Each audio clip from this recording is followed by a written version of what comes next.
ایک common seeing ہے کہ کال ٹرانسفر نہیں ہوتا، ہارٹ ٹرانسفر ہوتا ہے۔ مطلب ہم جو کرتے ہیں لوگوں تک وہی پہنچتا ہے، نہ کہ جو ہم کہتے ہیں۔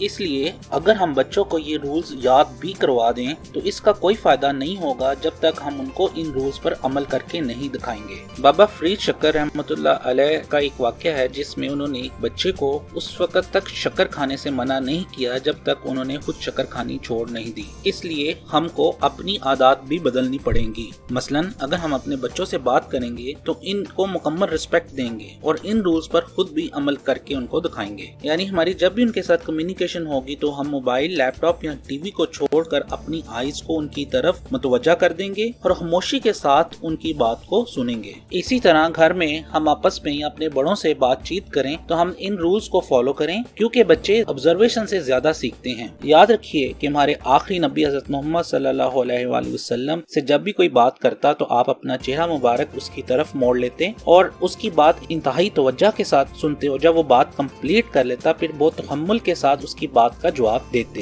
آپ اپنے بچوں کو بھی موٹیویٹ کریں اور خود بھی ہوں کہ انسان اہم ہے، نہ کہ واٹس ایپ پر آئی ہوئی ایسی ویڈیو جس کا آپ کو نہ تو دنیا میں کوئی فائدہ ہے اور نہ آخرت میں۔ آج کل کے دور میں یہ ایک بہت مشکل کام ہے۔ میں بھی ہر روز کوشش کرتا ہوں کہ اپنے بچوں سے اور اپنے بڑوں سے لسٹنگ رولز کے تحت بات کروں۔ کبھی میں ناکام ہوتا ہوں اور کبھی کامیاب۔ یاد رکھیں ہماری یہ عادات بن گئی ہیں جو آہستہ آہستہ ختم ہوں گی، لیکن صرف اسی وقت جب ہم کانشیسلی ان کو آئیڈینٹیفائی کر کے ختم کرنے کی کوشش کریں گے۔